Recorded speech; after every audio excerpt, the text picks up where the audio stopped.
Look, man. Where? Oh, I see. Wow. Oh, my. Bowen, look over there. Wow, is that culture? Yes. My goodness. Oh, wow. Yeah. Las Culturistas. Ding dong, Las Culturistas calling. So basically, a burst of sunlight has come in pink corduroy. Which is a fabric that must be hard to deal with. As on a construction level. Yeah, well, they say that on Project Runway. They did, because I'm looking at what's before me. Mm-hmm. Impeccable.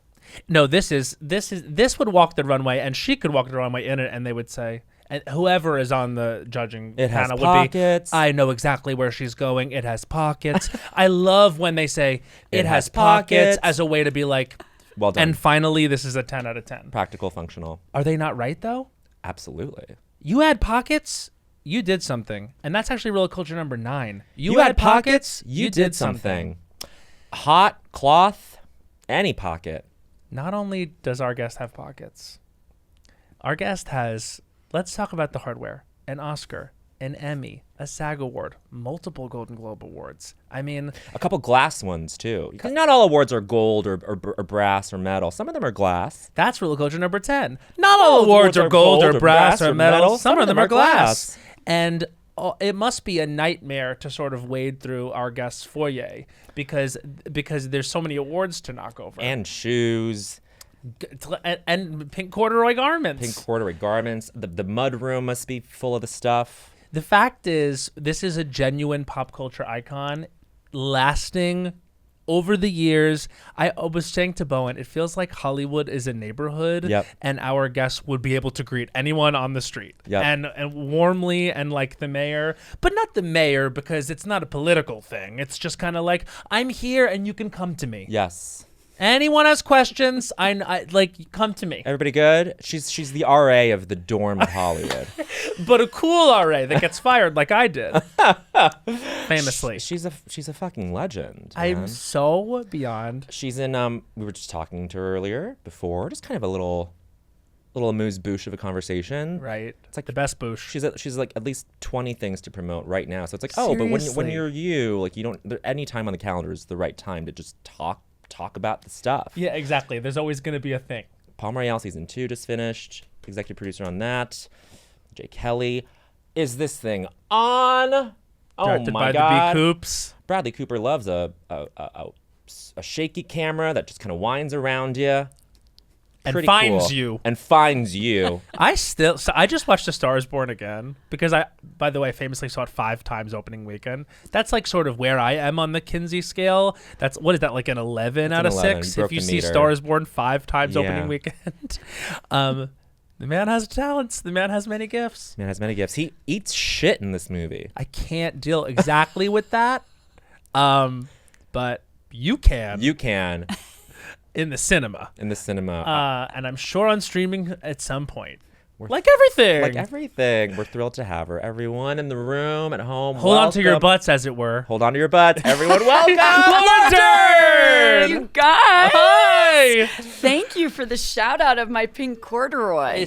It's really working. I mean, I'll thank Gabriella Hurst, who designed this, but I will say, I think Reese should have worn this on the show. You know, she came in just like a basic black. How was she not in full pink corduroy? Do you think maybe she felt it would be on the nose? It would have been too on the nose. Sure. Which is why I can do it and then pay homage to her. Exactly. Through my pink corduroy. Because really we're here to talk about Reese. Well, you guys talked about me. She told me. She's like, Dern.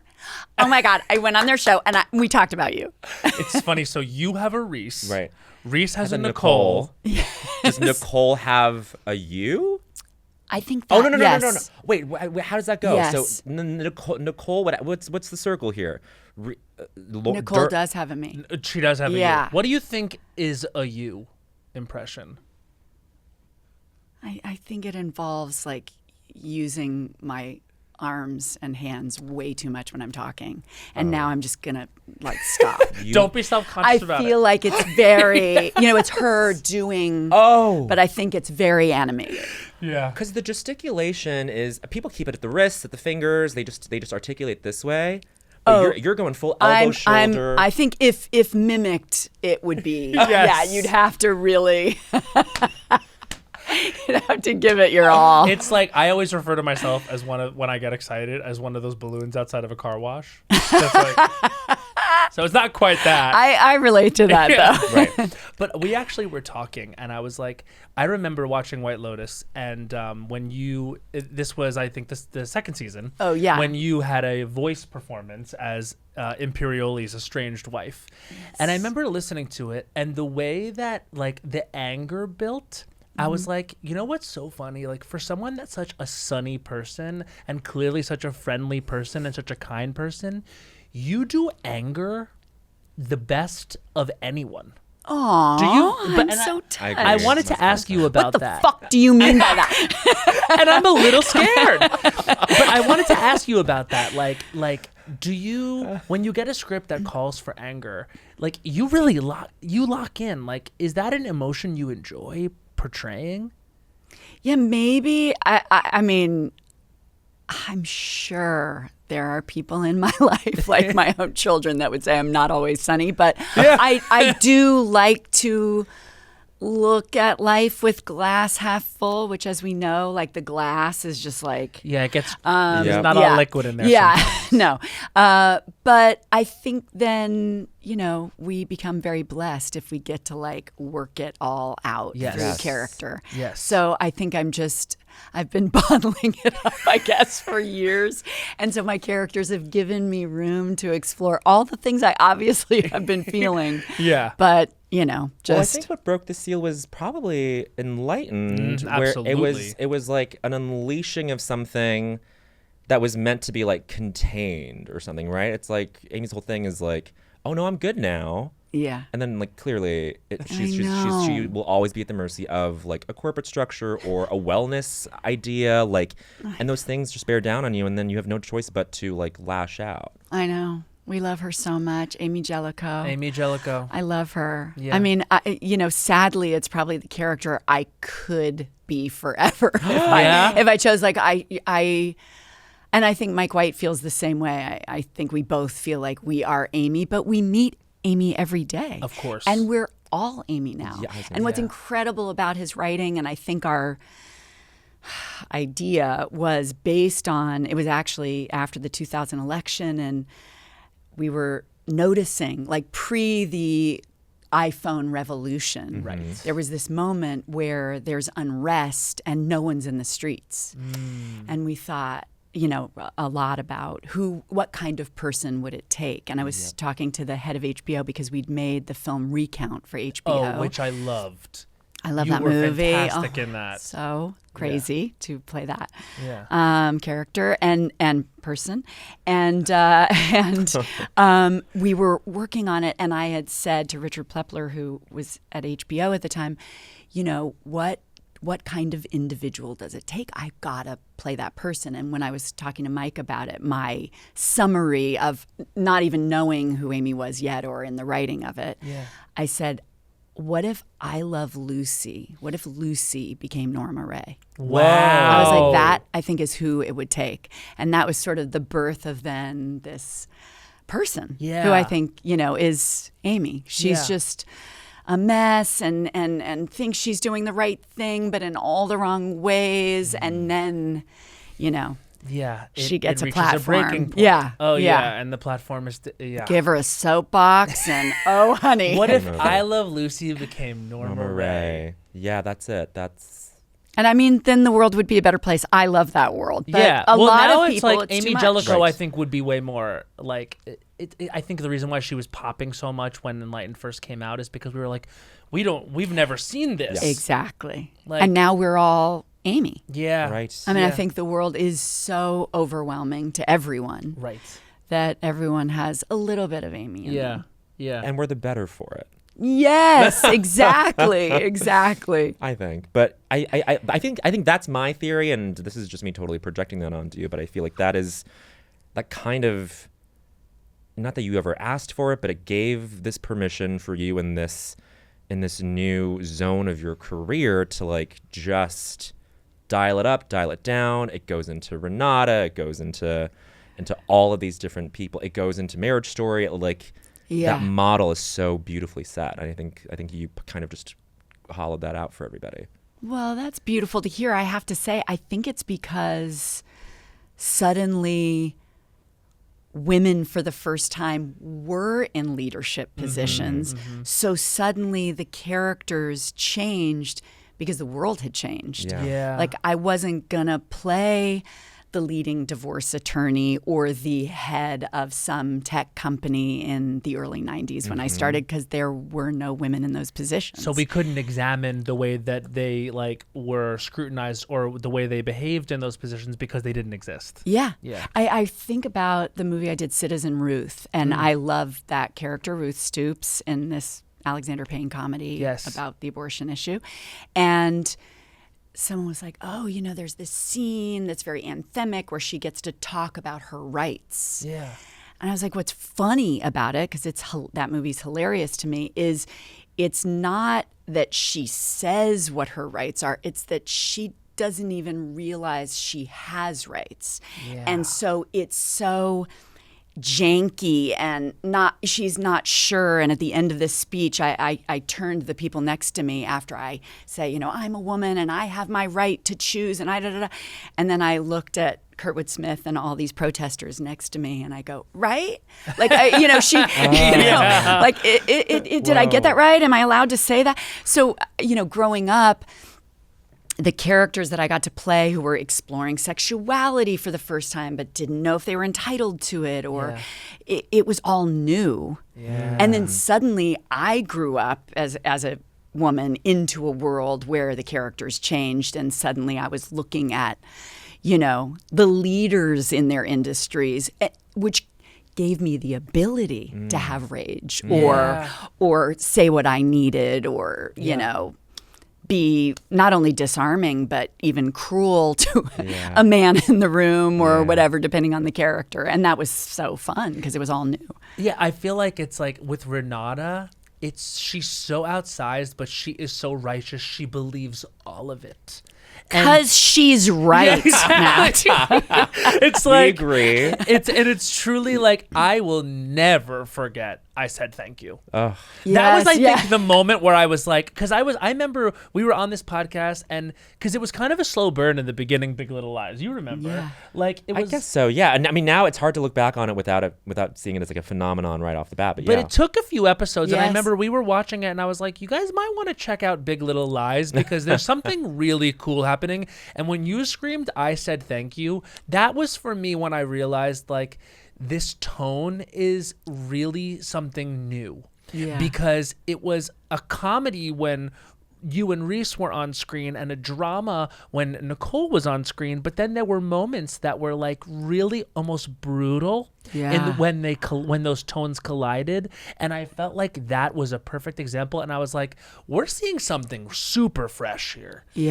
And like, and that speaks to Jean-Marc Vall, the director, who is such an incredible filmmaker. Amazing. And Reese and I made the film Wild with him, and then kind of Big Little Lies was right after that. And so it was just beautiful to have that kind of trust, found family in our work and life is the greatest thing that ever happened to any of us. And so I just would go wherever he said. And we'd done something so pure, and the character I had played only came from kindness, playing Cheryl Strayed's mother in that film.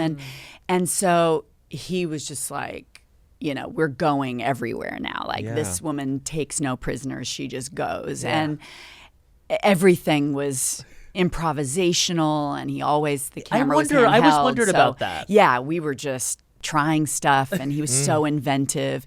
But it created, again, room for, I think, the comedy of it, but also the rage and the violence and horror of what was happening at times to these women, particularly Nicole's character. It held so much. And your tribute today to Reese's character, to Cheryl and Weil, is that you brought a huge backpack, and it's over on the side. She hiked Actually, we're all going on the PCT. We're all going on the we are. Yes. We've been waiting for an excuse. We've been waiting for an excuse to get physical. Miles. 1,800. What? That's like 90 marathons. You would do it. You put your hands in the dino poop. You would do it. I feel like whatever it is, you would do it. Guys, like, I'm a professional paleontologist. I can do anything. I mean, are there things about your career that you like not misremember, but that when you remember, when the memory of it comes up, it is totally surprising to you, even though it like happened to you, you've registered it, but it's like there's such an expansive breadth there that you're like, oh my God, when I did Citizen Ruth, like this is a totally different reality in the world, in my life, in me as Laura Dern. Like, I mean, like, what is that? How does that square with you? Like, you looking back, and I know actors don't really do this. So they don't look back on their career and go, wow, I can't believe this. But as we're having a conversation with you about your career, like, do you think that memory gets a little refracted in a way? I think it has to. And I think as long as we are willing to be present, truly present, in invention, in bravery, and honesty, then we never have to catch up because we get to just be there. And I'm going to say something about you. Because humility, as a deep part of someone's nature, you have it or you don't.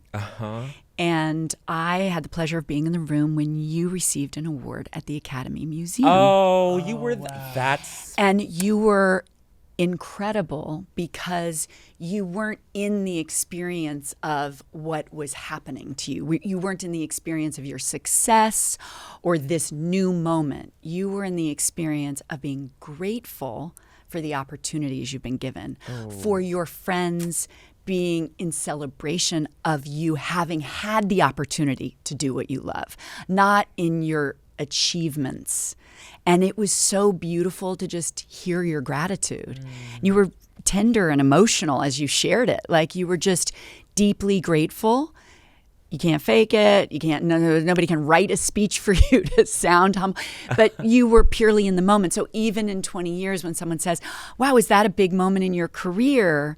When people were, I know from your generosity in that moment, you'll be like, God, yeah, if I had realized what a big moment it was, maybe I would have been more nervous or more, but it wouldn't change you because your nature is in being so grateful. And that was so beautiful to see in a room filled with, artists and film industry and all that stuff. Well, I'm shuddering at the because it's just like, oh my gosh, like you were there, and it was just, if I think about that list of people, I'm like, oh, that's incredibly overwhelming. But thank you for saying that. Well, it's really beautiful. It really moved me, and I think if I, in my career, had someone saying, oh, by the way, the movie you're doing right now is going to be iconic. You can't do it. You can't. And you've been like, and it's been true for you in like niche iconic and also the most mainstream iconic. Yeah. And I remember like, it's like everyone talks about like, the word wonder is defined by Laura Dern discovering the Brachiosaurus. Did I get that dinosaur right? Yes, was it a Brachiosaurus? That was excellent, by the way. Paleontologist yes. down. But like, it is true. It's like, if Steven Spielberg says to you, like, now remember, this is going to be what people remember about the movie. It's impossible. You're going to define the word wonder. You better make sure that you really define the word wonder right now with your performance, Laura Dern, because this is history forever, for millennia. But it is fascinating to think about that. It's like, it's being committed to celluloid there in what? 3-4 takes, 5, 6. Yeah, and then it's like forever. 3 at most or something. Do you move quickly on a movie that's that big? Mm-hmm. Yeah, you do until a dinosaur breaks down. So I guess that like my brain did not compute that so many of those dinosaurs were actually practical. Isn't that incredible? Yeah. I mean, sick. Insane. Especially a massive part of the T-Rex, which was the only ornery actor we worked with. Like he would break here and there. Similar to Bruce the Shark from Yeah, Jaws. exactly. Yeah. These guys and their egos. But it was amazing. I mean, sadly, the Brachiosaurus was an X on a piece of paper stuck up in the tree. There. She was not there with us. But the raptors were there. And scary. Yeah. And people are like, oh my God, to act with something that's not there. First of all, an incredible animatronic, thanks to the genius of Stan Winston, was right there. Yeah. And I'm alone. Yep. And the lights go on, and this thing comes out at me. And there are puppeteers who are making it scary. I was so scared. Of course, Yeah. your body doesn't know the difference. Yes. Right. But those Brachiosaurii, they were humble by nature. Whoa. No, Brachiosaurus. No. Because you know it's not Brachiosauruses. You just sound like a crazy person. But it's Brachiosauri. It might be sauruses. No way. I I go with the, I mean, that was incredible. Fungi, but I don't know. I'm going out I on a wouldn't have limb. been able to say that. I don't think I would have been that smart. You're a woman of letters. You are a paleontologist. You just are.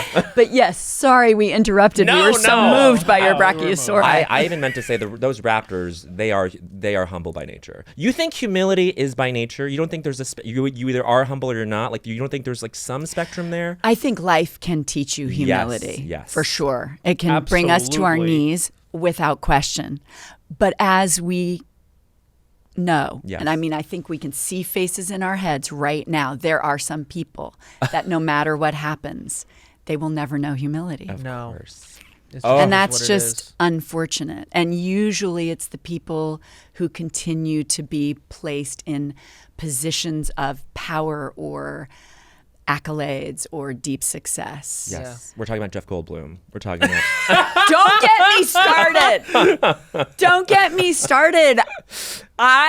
We love have him. not received a culture award, but Jeff Goldblum's chest. Well, just you wait. Can I say the culture award was the fact that he... We're so sorry. First of all, we're so sorry. Yes, I'm owed an apology. No, By the way, don't worry. I've never had so much fun in my entire life than watching the entire award show with my daughter. Oh my gosh. We had so much fun. It's a masterpiece. It made me so happy. And yes, Jeff's chest should have won. Listen, the fact that he came out and was the first award, I was like, now people know they don't know what to expect. And the fact that he showed up and was down to do that just shows that he's the coolest. That was amazing. But I would imagine he was even the coolest back then. Like, that's a cool group of people together. And he's humble, although I just wonder for any man in ego if he was like, how come they only designated it in Jurassic Park? Like the fly wasn't enough. It's encouragement to see more. Yeah, there you go. Designated from one film. In the Wicked prequel, I want it to be all about. We saw in the movie Wicked that he was a big slut. Back in the day, he was sleeping with Elphaba's mom. At least 2 buttons. What I'm saying is, I want to see snap off in a song. I want to see it. Right? Just go into a song and. Sexy Wizard, Pre the Wizard. Pre the Wizard. Sexy Wizard, just you had me there. Sexy Wizard was what we got, but now we're gonna get the origin story, as it were. Ooh. The first 2 buttons popping. Oh yeah. There you go. So when do you do roller coasters? Are you a theme park person? Because Jurassic Park, you must be treated like a senator when you go there. I went once. Yes. First of all, it was terrifying. Well, yes. Terrifying. The Velocicoaster or the... No, I went to just the Jurassic Park ride at Universal. The boat ride, The boat ride. Yeah. But the drop is terrifying. It's one of the largest drops. Yeah. Thank you. Yeah. And I was so scared. And I was like, when my kids were little and we were going to go and they had friends, I think it was a birthday party for one of the kids, and I didn't want to say I couldn't go, which is like, so let me like, guys, I can't go on the ride. It's literally my ride. You're gonna be like, this is great. Because, so what happened was, can you stop the ride? I want to expound. So this was a great day. But I, was like just hanging out with my baseball cap. We did the ride. All was good. And walked through the gift shop, which you have to go through to get out. Sure do. And it's like, me with the Triceratops scene is playing, and all these dolls that I didn't know existed of you that look like me, and it was a little awkward. But you we both moved have through dolls. You're a doll. You're a Lego. I have a minifig. You're a doll. Oh, thank you, Laura. And so you're a doll and a peach. Thank and you. more. But Bowen is talking about the Velocicoaster. So if you ever do get down to Orlando, Florida, the Velocicoaster is the Jurassic Park ride they have in Islands of Adventure, and BD Wong does the pre-show. Excellent work. It's great pre-show work. I can't. And oh my God, I'm so excited. It's a full immersive experience, and it's a full-on roller coaster that launches through a raptor enclosure. Pretty cool stuff down in Orlando, Florida. Great stuff. I can't wait. I'm going. If you have any interest in pre-show stuff for the Is This Thing On ride, I think you would do great work in that. Thank you. I mean, I'll sit and watch. Yeah. With Peyton Manning next to you. Yeah, with Peyton Manning. I know Did you someone ever was think asking. you would have the on-screen romance with Peyton Manning? I mean, I think now that you think about it, like in hindsight, it's obvious, right? It is a thing of like, It's a I was match like, made in heaven. it's easier to ask who you haven't worked with than who you have, because now even Peyton Manning is on the list. Is on the list. So I guess the My question for you, scene like partner. with that reflection, it's like, is there one person you haven't worked with that you're dying to work with? Can you imagine if I said someone I have worked with? Of course. Well, I mean, at this, you wouldn't And be they're like, blamed. oh my God. But this is a podcast for manifestation, by the way. Many things happen as a result of things being said Do they on have this to be show. living? No. Okay. Let's exhume I it. It just would Right? be hard. It would be harder to manifest that, but choose your own adventure here. Listen. You always have. I'd like to be with the Beatles. You'd be great. There's 4 movies coming out of that. Wow, Yeah. guys. I mean, that's hard. I did work with De Niro in a scene, but I haven't Gotten into it. With really De Niro. gotten into it. That would be a great pleasure. I honestly think about filmmakers first, because when I was 6, my mom, Diane Ladd, was in the film Alice Doesn't Live Here Anymore for Martin Scorsese, and I was on set. I was that summer with her on the movie, and I was an extra on the movie, and he was the person who turned to my mother, which, believe me, I heard, because they had to do 19 takes, and I had to eat 19 ice cream cones in the background of Tough this work. amazing scene. Yeah. And it's tough, and it gets tough, actually. Yeah, actually, no, for real. Yeah, 14th ice cream. And he was like, whoa, your daughter just ate 19 ice creams and didn't throw up? He goes, she's going to be an actor. She's method. And I was like, and I was 6, so all I knew was this man I'd been around all summer, and they were doing this thing that I fell in love with. And I actually didn't understand acting. What I fell in love with was this man is figuring out how to film it. Yeah. And these actresses are creating their characters, and together they're like feeding off of each other and like, tell that story about that one time you said your friend, and they start building it, improvising, weaving lines from the scene into other stories, and getting to the truth of a moment. Yeah. And they were in there, and he let me be. I was looking through a doorway. They're in a toilet stall in the back of Mel's Diner, and I was watching them just play together, and I thought, "Ooh, I want to do that, where you're with your friends, telling stories together."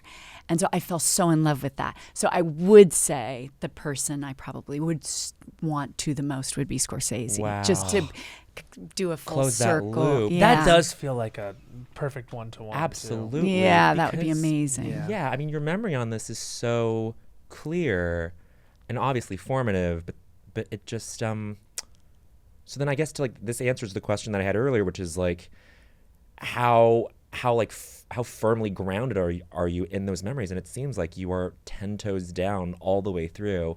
And is that the year that you went to the Oscars with your mother? Yeah. Like 7 years old. Yeah. Because she was nominated. And then I think the other story is that like then you would go back with her and your grandmother for Rambling Rose. Yeah. Like that's right. this kind of like I love this thing about like you sort of, as it were, like growing up in this industry as your neighborhood, because you get to see the process, you get to see the celebration of it, and then you also get to transcend that and just know that like this is a nice part of it. It is more about the work than anything else. Yeah. It's not even about like the going to the thing, although that's nice and fun. Yes. I have to say, I mean, I just feel so lucky that I had that childhood experience at the time I did, because the neighborhood would be the true description of it. First of all, actors weren't making money. Movie stars were making not that much money. It was a craft, and everyone made a little to go work in independent film, certainly in the 70s into the 80s, and then became the blockbuster, and the industry changed. But watching my parents work, you would make a movie, and I grew up in what felt like a small town. Yeah. And I would go to my parents' friends' homes that were incredibly well regarded and famous, and they would be in their duplex or their small house, or but it wasn't like fancy luxury. Yeah. Glamour was not the word. No. And paparazzi, like there was you went to one event, which was the premiere of your movie, where there were photographers.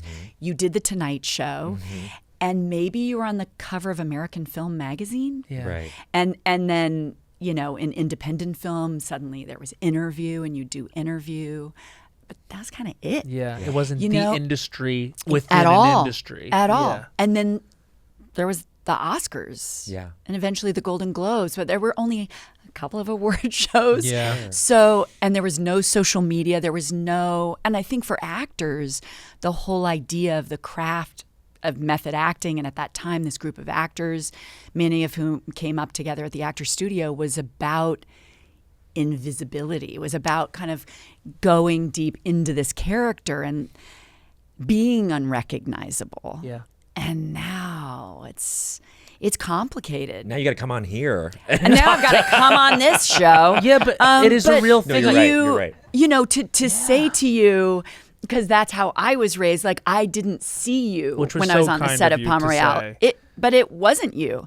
It wasn't your energy. You were, even when we were saying hi between takes and stuff, you were in the character. And it was so beautiful. And he's gorgeous and amazing and so funny and such a great friend to her. Like it's this full being. Thanks. But it wasn't Matt. Like, that's great acting, and you just were in that moment, which is so beautiful to watch and so fun. You want to lose yourself in it, fun. Rewards programs are a lot like pop culture. They can be hard to keep up with. But with Venmo's new rewards program, Venmo Stash, rewards are so easy because the more you do, the more you get. And you choose the bundle of brands you get cash back at. It's giving Fiscal Queen, it's giving Star, it's giving up to 5% cash back at your favorite brands. Just pick a bundle of your go-to spots to shop with your Venmo debit card and earn cash back at them. Do more, get more with Venmo Stash. The Venmo MasterCard is issued by the Bancorp Bank N.A. Venmo Stash bundle terms and exclusions apply. Max $100 cash back per month. See terms at venmo.me/stash terms. It actually, the reason I say it's the most fun job I've ever had is because we were telling Kristen, it's rare, I think, to go into hair and makeup and come out and don't see yourself. Yeah. And then you go out on the set and it's on the lot. It's this idea. I know we just talked about how back in the day there was the glamour wasn't the word, but to me there was like this really fun element of glamour in terms of like you really are someone else. You walk out on the lot, the tram goes by, and you're like, wow, this can still happen. And I think a lot of us that are starting our careers like are feeling a little pessimistic about whether or not that can happen again. And I would say, like, you being such a leader in the industry, like, what are your reflections right now? And like, what are your thoughts about, where we're at? I think that if the people with the money either have integrity, which would be awesome, and there are always a few who do. That's true. And who are kind people and who care about art and culture and understand that, like, if a country loses its culture, it loses the country. So, like... And its soul. Exactly. So I am a believer in that. But I think that even if they don't know art, that they want to give the money to people to tell their stories and understand that stories are important, then we're in really good shape. And we have to keep telling the stories. But I remember Billy Wilder won the Lifetime Achievement Award from the Writers Guild. And guys, Sunset Boulevard, The Apartment, Some Like It Hot. I know. A master has given us like the great gifts of our life in film. And everybody was waiting for this and I'm paraphrasing because I don't know the exact words, but this was the idea. Everybody was waiting for his grand, 5-minute speech to teach us about cinema and how to keep it alive. Yeah. And he got up and he said, "You own a pool, they own you." Whoa. And he got off. Whoa. And that is that should be the answer to the question, which is like when you need a lot of stuff or to pay for the stuff you got that's just going to cause you a lot of stress. Oh. You then got to do the thing. You got to pay the piper. 100%. And so that's the challenge, is how do we hold space to do what we love, to tell the stories that matter. And I think the way we're going to get to do those, as fewer people are able to go to the movies at $38 a ticket, or take their whole family to see something they love. For smaller independent films, certainly it's like, you're going to have to make those movies for a much smaller budget than I think in the last 5 years people have had the privilege of having. Yeah. This is completely edifying. And this thing you're talking about with Billy Wilder, you've talked about how like people in your parents' generation are just desperate to find work, book a couple of jobs a year so they can still qualify for their fucking health insurance. It's about like material stuff. Yeah. That can like keep like a home, like a roof above people's heads, get them like the healthcare thing. It's just these basic necessities that are being like slowly taken away from all of us at various levels of the business. And like this is exactly right, like what you're saying. Like if the people with the money can redistribute that in a way that helps it in the most basic way, then that changes everything. George Clooney is an amazing person and has spoken a lot about this, the question of sort of when you're number one on the call sheet, right? How does that money get redistributed? Because anyone on that set should be paid and have their health care insurance paid and have money to do a line in a movie, money to be there for the day. And please God, may we keep background players and extras, because truly so many actors get their healthcare insurance. For people who don't know, they get coverage by booking even to be a background extra, even though they're a incredible actor or actress who've worked their career. That 1 day or 2 days on that movie gives them healthcare coverage for a year. And guys, the crazy thing is we're talking about the actors who we all know and have loved in films for, or our favorite star of a TV show for 20 years, who's now 80, whose health is declining, and there's no retirement plan. Unlike a lot of unions, including if I were a secretary at Omaha Steaks and retired and would have health care coverage for the rest of my life, actors don't have that luxury, which is nuts. And our union should be changing that. 100%. This is crazy. So even with my parents and all of their friends, the people who raised us on movies and television, they have to worry about not being able to go to the dentist, or if they go to the hospital, there's not going to be coverage for those bills, is terrifying. Mess. It's a mess. So yes, redistributing, figuring out a way to keep the work going, figuring out a way to keep theaters vibrant and streaming alive, which gives a lot of work to a lot of people. There's a way to do all of it. I'm all for the popcorn buckets. Do the popcorn buckets. The popcorn buckets. It's the best. One of the best parts. Like, I'll do the theme popcorn. I liked that Dune popcorn bucket. Love it. It's multi-purpose. Love it. Anyways, but like, I was actually. It was funny. I was just having a conversation outside. And we were talking about a movie theater that we had in common growing up. And my instinct was to ask, what's it look like? Because these movie theaters from when we were younger, I recently went back. We went to go. I think I saw Wicked for Good 4 times. But we went to go see it at my local movie theater with my parents, and I was like, oh no, it's in such bad shape. I know, because it's like and I do think that is something to think about too. It's like people barely want to leave their houses. They're not going to leave their houses to go somewhere that's like uncomfortable and quite frankly unsanitary. Yeah. So that's a part of the ecosystem of this too. It's like it's one system. It's one system. Yeah. And we can get really clever. Yeah. Conversation for a time soon if you guys are up for it, which is like, how can we do that? How can we get the energy back in supporting local movie theaters? Yeah. You know, every town should get to have one art house cinema. Agreed. I mean, my God. Some of my best memories are going by myself down to like Angelica. You know what I mean? And I'll just go 3 in a row. I pay for each one. I don't hop. But like, you know what I mean? Like I saw like Red Rocket a couple years ago in the theater by myself, and I was like, thank God we have someplace to watch this movie. Yeah. Well, and that's the thing. I mean, you guys are this extraordinary space for all of us, but also youth culture to kind of find their voice and their art and what they want to do in their lives. Like it's massive. And if you're in Chicago, New York, LA, San Francisco, you have an Angelica, you have a Metrograph, but what if you're not in those cities growing up and you're not introduced to so much culture that, yes, one positive in social media, you can find like-minded people, but also places and spaces that maybe aren't your brilliant, weird brain. Yes. And how do we find the brilliant, weird brains? Of course. Well, Of course. speaking of brilliant, weird brains, we'd love to find out more about how yours developed.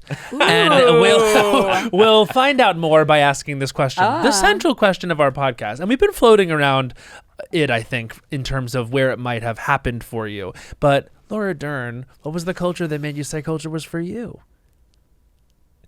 It's a long answer. You know what? Good. Okay, so in the moment of what the world was telling me, my culture was, right? Right.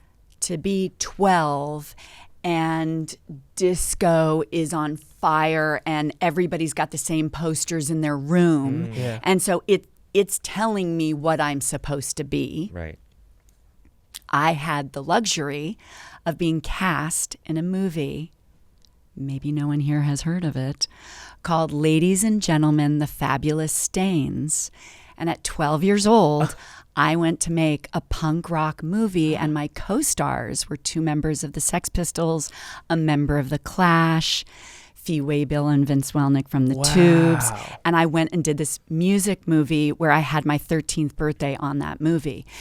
And I was dressed, my hair was like long blonde hair down to here. It was like shaved. I had a mohawk. It was jet black with a white stripe. You were living it. And I was in it. And I suddenly was this like punk kid for this character. And I was like, oh my God, they have holes in their shirts and they're taking safety pins to just like keep it together and like giant motorcycle boots and mini skirts and there's tears and there's fishnets and what's happening. And I started listening to punk music and learning also just like female lead singers in bands, which was a whole new thing. And I think for me, the culture became, oh, wait, you can spend your life defining culture based on being like exposed to 10 years ahead of where everybody else is. Whoa. And it kept happening. Like that was me at 13 and I went back to 8th grade with that hair, embarrassed. They were like, what happened to you? And they were like, you know, talking about the new Police record. And I was like, oh my God, I love that record. And I remember this one girl was like, we were just saying we hate that record. I was like, oh, no, I meant I liked the last record, but that one sucked so bad. You know, just like you're trying to like keep up with everybody else. And it was this defining moment of, oh no, I get to have my own culture. Yes. 100%. And it's this other stuff I was exposed to. Nobody even knows about it, but it's my culture. And yeah, I'm going to have like, you know, my poster is going to be Barbara Stanwyck and John Savage from Hair. And people don't know who those people on my wall are. And that's okay because they're my people. And then at 17, I was cast in Blue Velvet. Yep, you sure were. And I went, oh my God, David Lynch is my culture.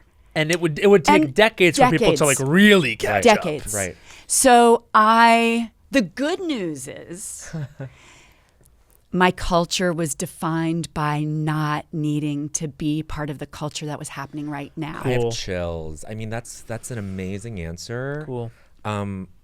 Must have been very difficult to have the noise, and not that it's noise, but just to have the weather of the culture run upwind to you, or just you're kind of against that for a while, and you have to. That requires the stability for you and your identity and the culture that you loved. One, I think being an actor, starting acting at 11, so I was always put sort of into cultures through this group of people, this circus, right, that was making the movie. Yeah, totally. You're in the culture of Wicked, and it's your world, and we're not going to catch up for a couple of years when you started, right? So, and now it's ours. We own it. Right. And you're like, okay, that's all we lived and breathed for this period of time. Sure. And now it is pop culture. It's redefined culture. So you have to surrender to that. You're always in another world and other people. But I love that. The bad news, segue, is you don't know what's happening in pop culture. Right. Which, as long as you're not embarrassed, you're good. But then you have kids and you embarrass them. No. Now I know that's not true. We're looking over at Jaya. You So- have no reason to ever be embarrassed. I'm sure there are things that we have no idea about. Don't even. But you're in public spaces trying to be in a moment that excites you, and you don't know who people are, or you don't know what's happening. Usually when it comes to film, I'm pretty current. I'm such a music fan, so I kind of know what's going on in music. But I have a story for you, which is I went into a hotel lobby to meet my friend Sam for a tea. Come on now. And he was talking to this lady, and they were deep in conversation. And I walked up, and I wanted to make sure he wasn't finishing a meeting or another thing. So I would go sit somewhere else. And we're at the Bowery, and this where it all happens. and they sort of invite me into their conversation, and I'm introduced, and I say, "Oh God, if you guys need to finish." No. She says, "No worry, I know you guys are meeting. I just arrived. I'm going to check in." And I said, "Oh, you're staying here." And he said, "Yeah, we just ran into each other, but we're friends." And I said, "Oh, where'd you come in from?" And she had her suitcase, and she said, "Oh, Salt Lake." And I said, "Oh, cool." And I said, "How did you guys meet?" And she said, "Oh my God, Sam was so nice to me. I wrote a book, and he just was so supportive." And I said, "That's amazing. He's such an amazing writer. He's such a champion of his friends." Sam Lansky. Are you talking about Sam Lansky? He's so great. And so I said, I know that's so sweet. And she said, "Yeah, he was really sweet. Your first book, you don't know what you're doing." And I said, "Oh, yeah, Sam, you're amazing." She goes, "Anyway, great to meet you," starts to take. And I said, "So, but you don't live in New York?" And she said, No. I live in Salt Lake." And I said, "Oh, what do you do there?" And she said, "Oh, I'm this housewife in Salt Lake." I'm a multi-hyphenate. And I said, "Girl, don't put yourself down. You just told me you wrote a book. You're so much more than a housewife." And she said, No, I'm a real housewife in Salt Lake. I said, "You just said that, but you also said you wrote a book." It wasn't clocking to you. Like who's You're on a first? housewife. You're a novelist. You're you do many things. Yeah. And Sam had to go, "Laura, she's a real housewife Of Salt Lake City. It was that "Oh woman my was God." Heather Gay, Yes, it was. who sat in that very chair. And guess what? I don't know anything about That's fine. Okay. And I had to call Jai. I was like, "This woman, but I guess because I kept defending, it's great. I mean, by the way, if you're just a housewife, being a housewife is amazing." I'm But like, she "You're probably a mother, was saying you like, cook." "Oh, I'm a." Yes. She met Laura Dern, and she was like, "Oh, I'm a housewife from Salt Lake City." Yeah, and meanwhile, she was putting actually herself saying down. her job title. She was shrinking herself in a way. Yes. But you were trying to meet her at her level, but it was a who's on first thing of Yes. no, we're not Yes. totally And by the way, it literally took her leaving for Sam to describe to me yet again what it meant. And then I had to call Jaya and say, I was with Heather and I didn't know anything. So and she's like, oh my God, Mom, that's like the best one. Yeah, How do you? She's the Real Housewife Yeah. of Salt Lake City. Her title of this podcast, her episode was The Protagonist. The Protagonist. Because she is that. Also, I'm going to tell you how gay is right now. We've both dated Sam. Oh, you and I? Yeah. I went on a couple What of makes dates you with think him. I haven't dated Sam? Oh my God. Now it's Now it's really a interesting. queer community. It's a queer community. Now you're really icon. Start that Indie Spirits song back up. You dated Sam 10 years before we did. Yes. That's what it is. And lovely Yeah, person. you know. Lovely person. He's the Yes. most wonderful. Lovely person. Yeah. And such a true champion of people. I know. Truly. It's Even truly this great. housewife who became a novelist. I've just hosted Today's Show a couple weeks ago when Kieran and Shipka was there. And Yes. that's one of his like closest That's friends. right. They're buds. They're Yeah, buds. he's like he's Oh truly a my fixture. God. This You is guys. so funny because I really want to go back to this idea of like embarrassment and shame around the culture that you knew and that you're like you don't like. There's no embarrassment in not knowing who that person is. It's like the girl being like, we were just talking about the police record and it's like the one we don't like. It's like, yes, there's always gonna be like a misalignment or something, you know, Yeah. unless you are part of the beautiful collective that is like on the same track with something. Like it's. I kind of like that I'm discovering a lot of films myself very late. Yes. Well, by the way, it's the essence of this show. It's why I was so excited to be here and why Jaya was saying to me, you know, I know these are your people. I know this is your world because it isn't defining culture. It's asking what is your culture? it? Yes. Yeah. And obviously making fun and having fun and being in the bliss of like it keeps being redefined, like what's important to us, what's hilarious to us. It's so that's so freeing. Yeah, but I will say this: you walking into the Bowery and that interaction with Heather Gay, that's the Culture Awards. That's Las Culturistas Culture Awards. That's the tone. That is exactly that is by that the is way, what that we need. Yes. could be the award. I You was guys like, present together. can I be like tallest woman, tiniest impact? I'm like, how do I? What is my Tallest award? woman, tiniest impact is Because your impact would be described as so tiny, deeply Laura. funny. But I was like, Oh my what could God. my award be? We will This have is a- like the We are gonna minute that figure chest, it out. that chest got an award. I was like, I'm hungry. People I are like, know. once you get an Oscar, do you want another Oscar? I'm like, I want a Las Culture. Laura Dern, there's a bespoke category and award Coming on the your horizon, way. coming your way. Guys, I got the song like that. Like to get a song. You got a song. Come on. That was only that because he was- just referenced Well, no, it. that's Otherwise- No, 100%. But that was like a moment in culture too, which was like I feel Synchronicity. like there was this moment where every single person that's in the queer community was like, wait, you know what we all have in common? We fucking love Laura Dern. And that had to be a thing to receive for you, but it's also like you as the human being experiencing it and not the topic Right. is like a different Yeah, thing. it's amazing. So when they all of a sudden, a community turns to you and said, hey, like what did that kind of feel like? Okay. That was insane. Surreal. It was insane. I didn't understand what was happening. So I knew in the moment I had to surrender and just start enjoying it and Yeah. dancing, even though I had no clue why it was happening. But back to cultural shifts, obviously, we're only going to affect change if we're the first ones. We're only going to affect change if it's your voices Sure. before other people have caught up to feeling brave enough to say it. So we've all been taught that. The idea of culture catching up to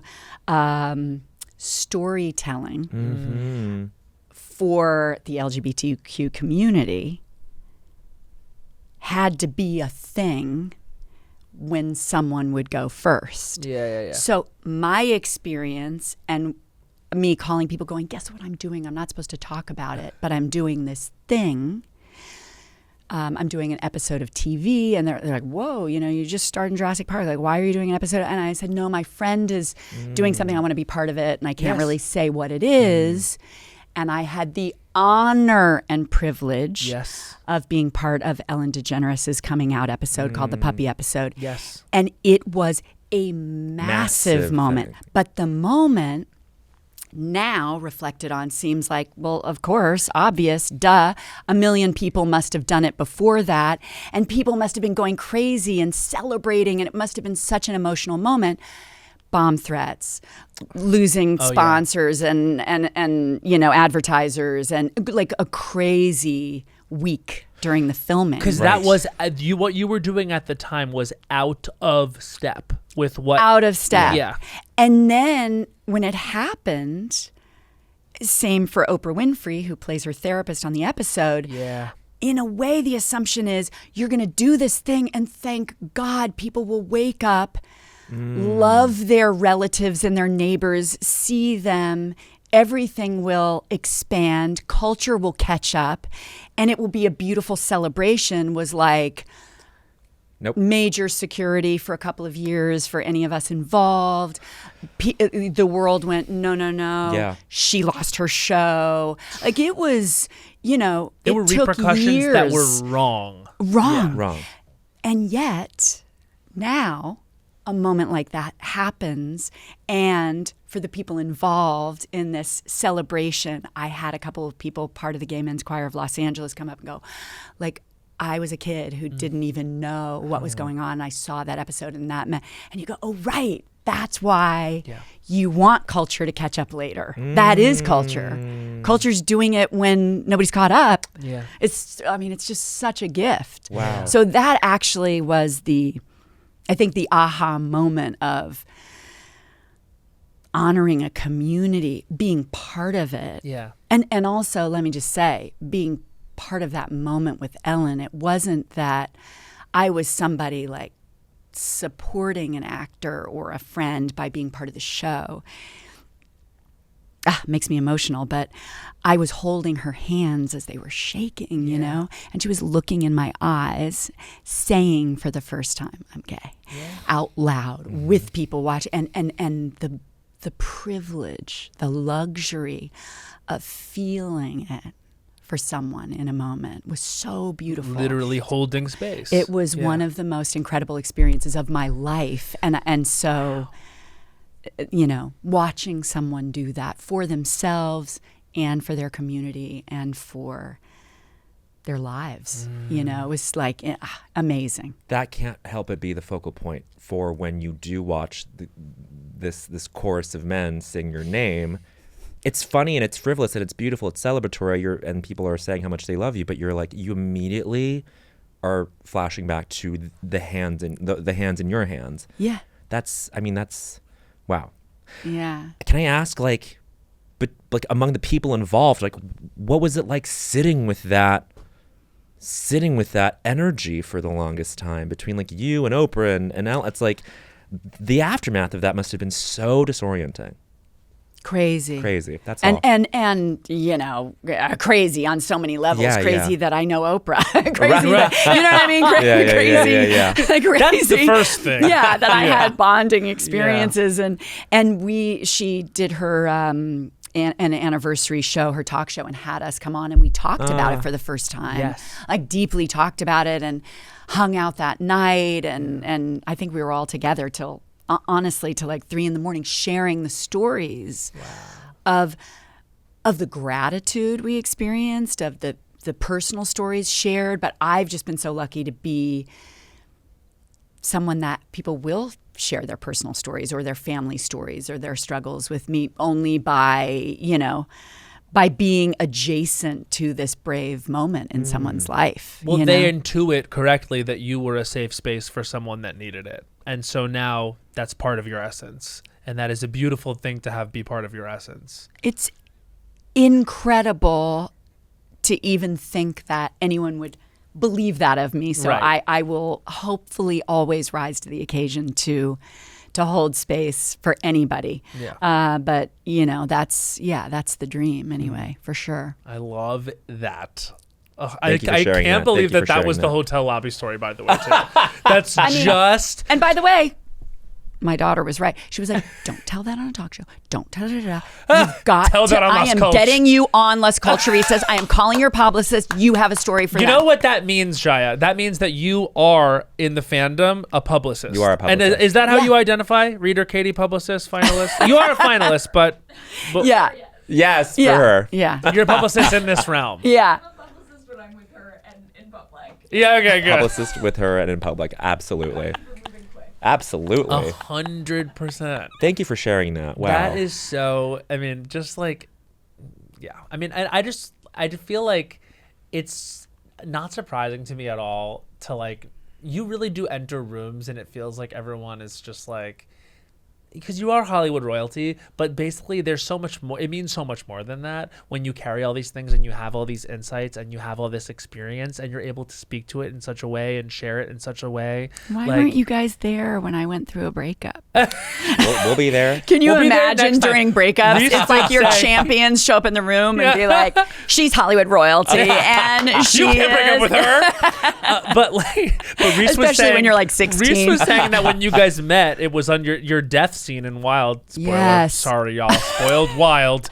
But you guys had just gone through divorces. Yeah. And that sort of like rocketed you guys to Oh, like. and immediately, literally within 2 minutes of meeting on set, Wow. shared everything with each other. So you guys are 'Cause real we knew life we were besties. safe. Yeah. Yeah. Yeah. It's incredible. Yeah. Oh, that's so She's cool. the best. Yeah. She's awesome. I mean, tiniest person, biggest impact. Let's be clear. I'm already planning in the a award real show. way. In a real way. In a real way. Shall we move to I Don't Think So, Honey? We shall. It is Oh my the time. God, already? It's time. I know, isn't that crazy? I said, are people nervous when they, I mean, again, thank God that my publicist, my daughter, even told me, hey, Mom, they're going to ask this question. You got to at least, and I was like, I don't like to prepare for things, Jai. She's like, Mom, you have to at least know the theme or the thing that bothers you. And then, but you ride it out. You'll see soon. You gotta just go with yeah. the feeling, right? All we ever know is the are topic. there people who actually write yeah. a minute Yes. of a rant? I'll say something. They tend to feel less impactful when they are being read because you can tell the spirit is not moving. The spirit has already moved. And so therefore it's on the written page. But when the spirit moves in real Moves you. time, Yeah. Yeah. No, it's church. You guys those have people out created there in the church here. dark, they can feel it. You really It's have. church. This is church. This In is many their ways, church. this is now a religious podcast. It is. It is. Please It- listen to us for nothing. And I beg you to listen to us for nothing.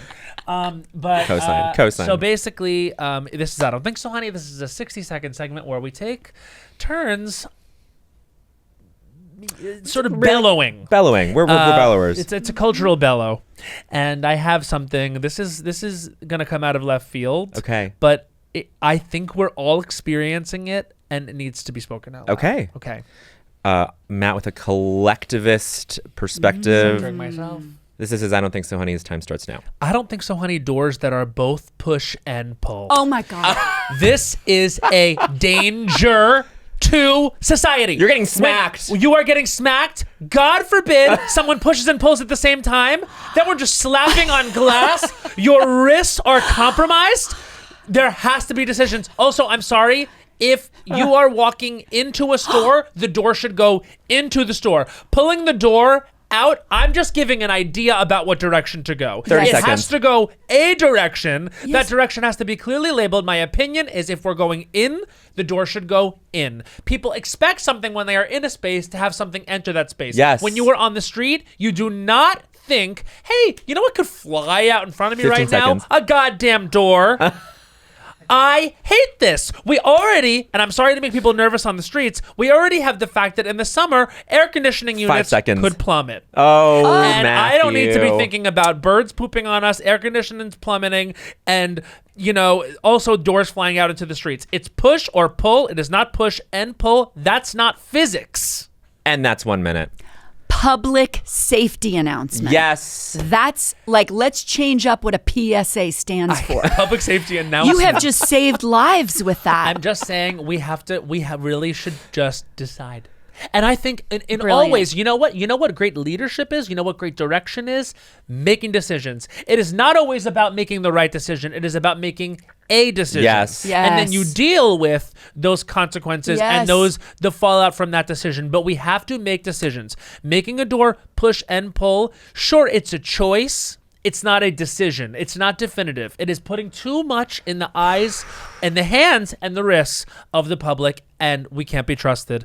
We need guidance. We need leadership on this. Amen. Amen. Masterpiece. Thank you. Thoughts on revolving doors? Let's go around. Thoughts on revolving doors?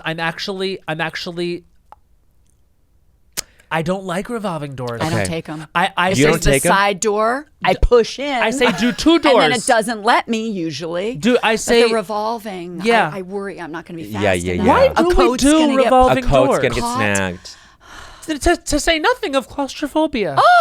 One of the most famous phobias, and yet. Can I ask Was why do we do claustra a revolving person? doors? Claustra. She is now. I'm naming my daughter that. Yeah.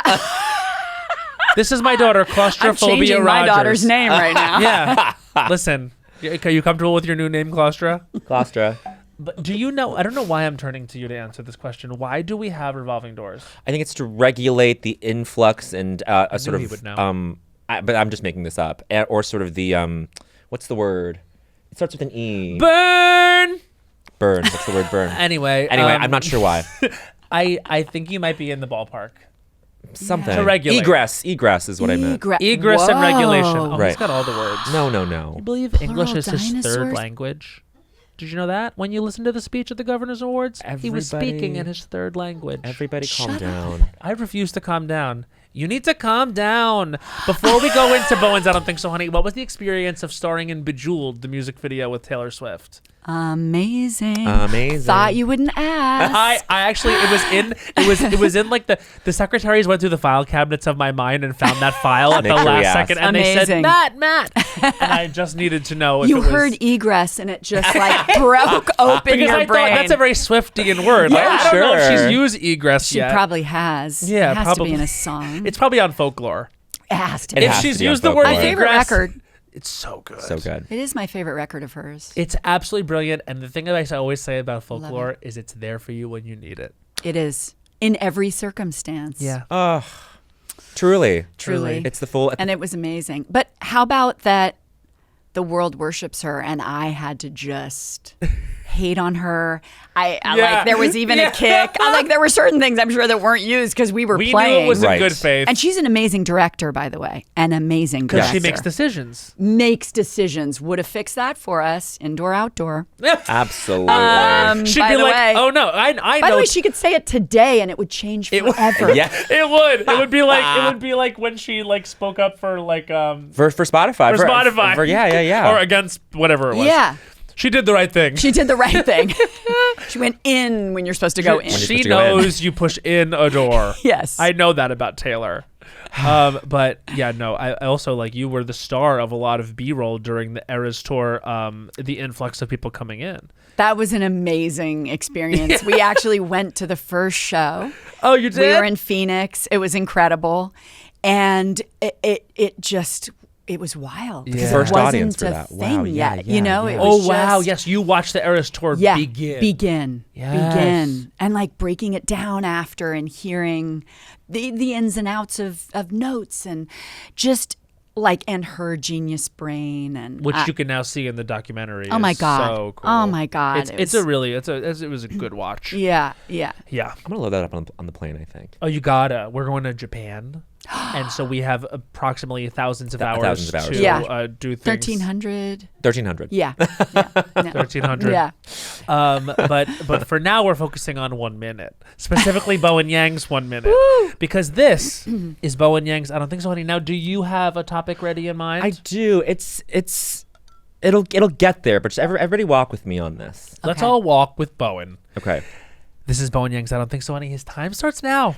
I don't think so, honey. What happened to underwater basket weaving? It's like a punchline of like, it's a college class that no one in their right mind would take. make it a real thing. I know it's a real thing. You use kelp to make a little wicker, a little lattice. I know it's a real thing, but let's actually popularize it instead of making it a punchline. Like when the first time I heard the words underwater basket weaving, I was like 14 years old, just talking to college counselors, but I was like, but wait, seconds. Do you guys offer that? Because I would gladly take. I regret being an NYU alum that they did not offer that. Jaya, listen. Even though we had a great swimming team. I think we had a swimming team. We had the facilities to have an underwater basket weaving course, and it was never offered to us in earnest. I think let's just really bring the whimsy back to our campuses across this country. 5 seconds. Just make it fun. College just sounds so stressful now. Look, they're not even writing papers anymore. Let them do it. Let them weave. And that's 1 minute. Let them weave. Let them weave. Sometimes the dichotomy between us just shakes me because I just said doors should push in, and Bowen used the word lattice in reference to underwater basket weaving, two-syllable word. which I didn't know. Lattice work with kelp. Lattice work with kelp. By the way. But first of all, you're so right. It's too stressful. Yes. So right. And I say swim teams across the country should be required to have underwater basket weaving for like their break time. Yes. You know what I mean? Mm-hmm. It's too stressful. It's too stressful. It is a meditative experience. Thank you for agreeing with us emphatically on this. I'm in. I'm signing Jai up. Oh. You hear NYU that? doesn't even know they offer that, but they do now. They do now. She's being your publicist. Okay, she's making your decisions. Your dean. Mom, you called the school and told them they had to offer. Now I'm the captain of the basket weaving club for underwater. They were like, your mother said we had to have it, so you got to run it. Not bad. Honestly, I think we both made salient points, and now we turn to our guest, Oh, who's going to okay. tear this up. Oh my God, guys! You're going to do great. You're going to do amazing. Are you ready? I am. Okay, this is. And you'll say 30 seconds. We're gonna guide you. This is Laura Dern's I Don't Think So, Honey, and her time starts now. I don't think so, honey. Shared public spaces are not just for you. A crosswalk means we're waiting. Yes. We're being generous. Yes. Our cars are stopped. Yeah. Take your time, but get across the street. Of Yeah. course. You know what I'm saying? You've already got your Starbucks. This isn't your Abbey Road, Jessica. Green Get means go. across the Green means street. go. Move. Yeah. People who are like, walking and they go, 30 seconds. thank you. And they kind of move quickly. And then there are people who are like, they drop something. Yeah. They go sort of back a little. Oh, and then no. this is disgusting. Can't stand Disgusting. it. How about, by the way, in the airport 15 seconds. happened. Here we go. Clipping nails. No. As the nail is like flying into your face. Someone clipping their toenails. This is David Lynch. In the 5 airport. seconds. This is Lynchian. How about inside a movie theater watching Wolves of Wall Street? Margot Robbie comes on the screen. The guy goes, she looks just like Sarah. My best friend Sarah? Margot Robbie looks like Sarah? You know what? Fuck you. I'm like, guys, we're in a movie theater. And that's 1 minute. We don't want to hear about Sarah. We want to watch Margot Robbie act. This is the beginning of her career. Exactly. We're watching the birth of a movie star. Public goods are meant to be shared in. Yes. Exactly. Green means go. Green means go. Green As means Taylor go. Swift once said, welcome to New York. It's been waiting for you, but I'm not waiting for you to cross the street. It's waiting for you to move at our pace. Yeah. This isn't your Abbey Road, Jessica. We're not in Kansas anymore. Call back. Oh, wait. Yeah. Oh, this is, wow. It was famously once said, we're not in Kansas anymore, so you actually do have to lift those knees. You gotta lift. And so it's for me it's kind of like when people are loud on the phone in a space where there's like 4 other people. Oh my God, I was gonna talk about that. And In a see- restaurant, like a romantic night, and Yeah. someone's right next to you, and they're mad Right. on the phone, being fired. I get it. Being fired. Being fired. Well, but like yeah. it's their Step out to be fired. anniversary. Step out to be fired. It's actually roller coaster number 100. Step out to be fired. Get some fresh air. But guess what? If you're gonna have to do that, the door should go out. Yeah. You don't want to be fired, have to leave, so upset, and then the door keeps There's the coming door. in. There's the door. You're like, I'm trying to get out to be fired, guys, and I can't get out. Listen, Public, that's a courtesy for the It's rest a courtesy. And you're crying, and you're like, have lost your gig. I want to say also the fact that we got a little dose of your characteristic anger right there. The rage came. That was was a beautiful. treat and a half. Can I just tell you? You nailed it. You I came in did. here being Did I like, do okay? do people get nervous? Do people get nervous? The elbow started going. I was like, you're going to kill this. And you did. But because it genuinely pisses me off. Well, Yes. and there you go. Toenail That's the whole Lion? point. And That's the now, whole and point. Be in now our you're on truth. the other side of it. You found the truth. Be in our truth. Be in your truth. You guys gift me that. And you gift God, us with you so gift much. us with so much. And including your time today. And this has been the coolest. Getting to know you is awesome. And I remember I showed up on Palm Royale and yes, was in all the makeup and everything. And then you came and you weren't acting that day. You were just there as a producer and you came and you were, I could hear you giving like feedback off camera. And I just thought it was so cool. You're so multifaceted. You're so good at so many different things that you do that people don't even think about that you're doing. Aw. Because your reputation precedes and it is dead ass. Thank you. Guess what? You know what I'm going to do next time I'm here? What? I'm going to bring you a woven basket. That you made underwater? Oh, you know it. A lattice kelp. A Oh, kelp yes. lattice. Yes. It's going to be beautiful. kelp I mean, lattice. Jaya will have made it in her class. Of course. But I'll take credit. You'll take credit You'll for take it. credit for Of it. course. That's what mothers do. Good mothers. This is Good mother. Hollywood. This is Hollywood after all. After all, Look what I made for you. We'll see you at the Culture and Awards. 17. with will. with the woven basket. Guys, Yeah. You're going to have another huge trophy to put in your mudroom. That's the truth. That is the truth. And this one will be too heavy to break. was your museum award glass? I think it was gold. But Oh, it was gold. You know what they would give the people the years before us? A tiny silver Oscar statue. And then what they gave to us in our class, I'm not noting it. I'm just pointing this out. Mm-hmm. Like a solid gold like ice cream cone. Which is sitting I love that. beautifully on my bookshelf. Mm-hmm. But I did look at the chrome Oscar, this chrome silver Oscar that Paul Mescal has, and I'm like, that's cool. But That's cool. But the gold is better. The gold is better. Well, the gold is better because Yeah. that's a real Oscar. We refer to his as a vibes Oscar. it's a vibes Oscar. Yeah. Yeah. And We it's like, love your you got the vibes so far in silver. your career. We're Yeah. going to give you this thing.